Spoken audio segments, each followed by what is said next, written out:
কোনো পজিটিভ প্রভাব পড়বে আপনাদের ওখানে? আমরা চিন্তা করছিলাম সিএটা কখন হবে। এটা শুধু বনগাঁয় নয়, সারা পশ্চিমবঙ্গে যেখানে যেখানে উদ্বাস্তু মানুষরা আছে সেখানেই তার প্রভাব পড়বে। এটা ভোটের রেজাল্টের সময় আপনারা দেখতে পারবেন।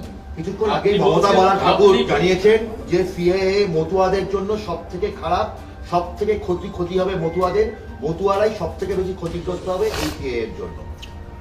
কোন পরিপ্রেক্ষিতে আমাকে যুক্তি দিয়ে বোঝাতে হবে মমতা ঠাকুরের, যিনি, আমি ওনাকে ছোট করার জন্য বলছি না, যিনি এই গেজেটের ক্লজ বোঝেন না, উনি কিভাবে মতুয়াদের সুরক্ষা দেবেন?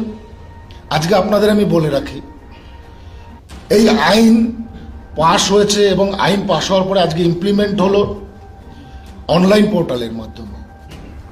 এর মানে আজ থেকে 100 বছর পরে আজকে মমতা বন্দ্যোপাধ্যায় বলছেন আপনাদের ভোটার কার্ড আছে, আপনাদের রেশন কার্ড আছে, আপনারা ভারতের সিটিজেন, আবার সিটিজেনশিপ লাগবে কেন? এটা তো আমি বলে রাখি, তাহলে যদি ভোটার কার্ড বা রেশন কার্ডে ভারতবর্ষের সিটিজেনশিপ প্রমাণ হয়, তাহলে আপনার পুলিশ অ্যাডমিনিস্ট্রেশনের ডিআইবি পাসপোর্ট ইনকোয়ারির সময় কেন 71 সালের আগের দলিল চাইছে?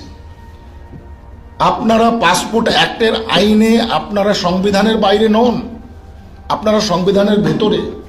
তাই আপনারা সেই আইনের বাইরে গিয়ে কাজ করতে পারছেন না, আর সেটাকেই অ্যাবলিশ করে দেওয়া হলো আজকে মাননীয় গৃহমন্ত্রী এবং তার দপ্তরের মাধ্যমে। অনলাইনে এই কারণেই করা হয়েছে যে কোনো শর্ত এখানে রাখেনি সেন্ট্রাল গভর্নমেন্ট। সেন্ট্রাল গভর্নমেন্ট কোনো শর্ত রাখেনি, কোনো ডকুমেন্টস চাইনি। কিন্তু আপনি বাংলাদেশ, পাকিস্তান বা আফগানিস্তান থেকে এসেছেন, সেটা তো আপনাকে লিখতে হবে, নাহলে তো আপনি এ ক্যাটাগরির যে সিটিজেনশিপ এতদিন যে ক্লাসিফিকেশন ছিল তার মধ্যেই পড়ে যাচ্ছিলেন, সেটা তো অ্যাবলিশ হয়ে গেল আজকে। আজকে উনি না বুঝে কথা বলছেন, রাজনৈতিক কথা বলছেন, যে রাজনৈতিক কথা সম্পূর্ণভাবে ভিত্তিহীন।